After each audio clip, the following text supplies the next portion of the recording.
Guys నిజంగా అయితే X contestant big boss హౌస్కి వెళ్తున్నారు. వాళ్ళు ఎందుకు వెళ్తున్నారు, ఏంది క్లారిటీ కావాలంటే ఫస్ట్ కొత్తగా వచ్చిన వాళ్ళు ఎవరైనా మన ఛానల్ని సబ్స్క్రైబ్ చేసుకోండి, అలాగే లైక్ చేయండి. లైక్ చేయడం వల్ల వేరే వాళ్ళకు కూడా రీచ్ వెళ్తుంది మామ. ఫస్ట్ అయితే hi guys, welcome back to Shannu X9 channel. First అయితే మనం ఎక్స్ కంటెస్టెంట్ని బిగ్ బాస్ హౌస్లో ఎందుకు పంపిస్తున్నారంటే ఇన్ని రోజుల నుంచి మన గేమ్లు పెట్టి డిఫరెంట్గా మెంటాలిటీతో ఆలోచించి బిగ్ బాస్ నామినేషన్ చేసే పాయింట్స్ అయినా లేకపోతే ఏదో ఒక టాస్క్ పెట్టాలి కదా. ఇప్పుడు వస్తున్న దివాళీకి ఏదో ఒక టాస్క్ పెట్టాలని పాత ఎక్స్ కంటెస్టెంట్ని అందరినీ దోలాడుకొచ్చారు. ఒక 6 నుంచి 7 మెంబర్స్ వరకు వెళ్తున్నారు. వాళ్ళ నేమ్స్ అనేది రివీల్ చేయలే మనకు. డైరెక్ట్ రేపు ఈ రోజు 3కి అయితే స్టార్ట్ అవుతుంది షో. మన రేపు అయితే మన లైవ్లో చూపిస్తారు, రేపు వీడియో లైవ్లో చూపిస్తారు. ఈ రోజు అయితే షో అది టెలికాస్ట్ అవుతుంది. కానీ ఇక్కడ ఇంత మన బిగ్ బాస్ హౌస్లో ఇంతవరకు చూసాం, ఏది ఫ్రీగా రాదు. ఇక్కడ వీళ్ళు బిగ్ బాస్ హౌస్లోకి ఎందుకు ఎంటర్ అవుతున్నారంటే ఫస్ట్ అయితే వాళ్ళకన్నది ఈ వీక్ మొత్తం టాస్క్ పెడతారు మామ. వీళ్ళ మధ్యలోనే టాస్క్ ఉంటుంది ఈ వీక్ మొత్తం. వీళ్ళు ఒకేసారి వెళ్తారా, లేకపోతే గంటకు ఒకసారి వెళ్తారా, లేకపోతే అందరు ఒకేసారి వెళ్ళి టాస్క్ ఒకేసారి పెట్టి వాళ్ళ నచ్చిన కంటెస్టెంట్ని తీసుకోవడం అంటే ఇక్కడ ఏంటంటే ట్విస్ట్, ఇప్పుడు దివాళీ వస్తుంది కదా, దివాళీ నుంచి వాళ్ళకనేది ఒకటి వాయిస్ మెసేజ్ అయినా వీడియో కాల్ అయినా ఏదో ఒకటి వస్తుంది కదా. మనం బిగ్ బాస్ హౌస్లో ఏది రావాలన్నా ఉత్తి పుణ్యానికి రాదు. సో వీళ్ళకి టాస్కులు అనేవి పెడతారన్నమాట. వీళ్ళు వెళ్ళిన వాళ్ళు టాస్క్ పెట్టి ఆ టాస్క్లు ఎవరైతే విన్ అవుతారో వాళ్ళకే ఛాయిసెస్ ఉంటుంది మ్యాక్సిమం. దానికోసం సాక్రిఫైస్ చేయాల్సి వస్తుంది.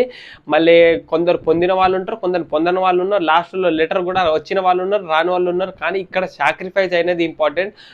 ఆ బాధాకరమైన విషయాలు, ఆ సెంటిమెంట్లు, అది ఏడవటాలు వీళ్ళ దగ్గర బాగా ఉంటుంది. బిగ్ బాస్ హౌస్లో ఇలాంటి మాత్రం ఫుల్ వర్కౌట్ అవుతుంది. ఎందుకంటే బిగ్ బాస్ హౌస్లో ఫ్రెండ్స్ ఉండరు, ఎవరు వాళ్ళు తిప్పి కొట్టినా వాళ్ళే 10 మెంబరు, వాళ్ళే 14 మెంబరు. ఎలాంటి సోషల్ మీడియాతో పరిచయం ఉండదు, టైం ఉండదు, ఏముండదు. కాబట్టి అక్కడ ఎట్లా చేసినా మన ఎంత ఉన్నా బోరింగ్ కొడుతుంది, ఫ్యామిలీ గుర్తుకొస్తుంది. ఎన్ని రోజులు అంటే ఆ బిగ్ బాస్ హౌస్ వేరే, బయట వేరే. నిజంగా చెప్తాను, బిగ్ బాస్ హౌస్లో ఉన్నప్పుడు నువ్వు కాదు ఎంత తోపు ఉన్నా ఫ్యామిలీ ఎమోషన్ అనేది పక్కా ఉంటుంది, 100% ఉంటుంది. కానీ వీళ్ళ గురించి మళ్ళీ టాస్క్ పెడతారు. ప్రతి పుణ్యానికి అనేది ఏ టాస్క్ ఉండదు, ఫ్రీగా ఏ టాస్క్ రాదు. కానీ ఇప్పుడు నేను అనేది ఫేవరబుల్ ఎవరికి ఉంటుందంటే మ్యాక్సిమం వైల్డ్ కార్డ్ వెళ్ళారు కదా, ఒకవేళ వాళ్ళు కూడా విన్ అయ్యే అవకాశాలు ఉంటే సాక్రిఫైస్ చేయాలని నేను అనుకుంటున్నాను. ఎందుకంటే పాత కంటెస్టెంట్ ఉన్నారు కదా, వాళ్ళకి సాక్రిఫైస్, వాళ్ళు గత 5-6 వీక్స్ నుంచి ఉంటున్నారు. వీళ్ళు రీసెంట్గా 2-3 డేస్ బ్యాకే లోపల వెళ్ళారు కాబట్టి వీళ్ళకి ఫ్యామిలీ ఎమోషన్ అంతా ఏముండదు. ఏదో చిన్న మెసేజ్ వచ్చినా వీళ్ళు ఒకవేళ విన్ అయినా పాత కంటెస్టెంట్కి సాక్రిఫైస్ చేస్తే మంచిగా అనిపిస్తుంది. అలాగే దానివల్ల కొంచెం సింపతి వర్కౌట్ అయ్యి ఇట్లా చేస్తున్నారనే గేమ్లో కొన్ని జనాల పబ్లిసిటీ ఓట్ పడే కూడా అవకాశాలు ఉంటుంది. మనం చూద్దాం ఇది ఎంతవరకు కరెక్ట్ అవుతుందో. ఈ రోజు అయితే బిగ్ బాస్ హౌస్లోకి మన ఎక్స్ కంటెస్టెంట్ వెళ్తున్నారు. వాళ్ళు ఎవరెవరనే పేరు అయితే రివీల్ చేయలే, మనకు డైరెక్ట్ చూపిస్తారా లేకపోతే ఏంది అనేది క్లారిటీ తెలియదు. మీరు ఇలాంటి అప్డేట్ కోసం మరి ఇంట్రెస్టింగ్ కొన్ని మ్యాటర్ కోసం నన్ను ఫాలో చేసుకొని పెట్టుకోండి. నేను చెప్పిన ప్రతి వీడియో ఫుల్ వీడియో చూడండి, ఫస్ట్ నుంచి లాస్ట్ వరకు చూడండి. చూసిన తర్వాత అర్థమవుతుంది. అలాగే ఫ్రెండ్స్ ఈ వీడియోని షేర్ చేయండి. వైల్డ్ కార్డ్ ఎంట్రీ అనేది మన శ్రీజ గురించి మాట్లాడుకుంటే, శ్రీజ అయితే ఇంతవరకు ఫేవర్ బాగా చేసింది. శ్రీజ అయితే 100% శ్రీజకి రీఎంట్రీ ఉండదా అనేది క్లారిటీ అనేది రావట్లేదు.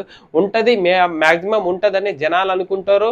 అలాగే వీళ్ళతో పాటు నాకు ఇక్కడ అర్థమవుతుంది ఏంటంటే వీళ్ళు 6-7 మెంబర్స్ కనుక ఎక్స్ కంటెస్టెంట్ వెళ్తున్నారు కదా, రన్నర్ అప్ కామెడీ చేసిన వాళ్ళు, మన బిగ్ బాస్ వాళ్ళు కమెడియన్, వీళ్ళు ఒక 6-7 వెళ్తారు కదా. ఈ 7-6లో ఒక చిన్న టాక్ వచ్చింది ఏంటంటే వీళ్ళతో పాటు శ్రీజను కూడా తీసుకుపోతారు అని ఒక టాస్క్ వచ్చి అదొకటి అర్థమైంది. ఇంకొకటి ఏంటంటే మీకు ఎవరైనా కావాలా కంటెస్టెంట్ బయట నుంచి రావాలంటే ఈ టాస్క్లో ఎవరైతే విన్ అవుతారో వాళ్ళని కూడా తెచ్చుకునే అవకాశాలు ఉంది అని కూడా చిన్న రూమర్స్ అయితే బయటకు వస్తుంది. అది నిజమా కాదా అనేది తెలవాలంటే నా ఛానల్ని సబ్స్క్రైబ్ చేసుకొని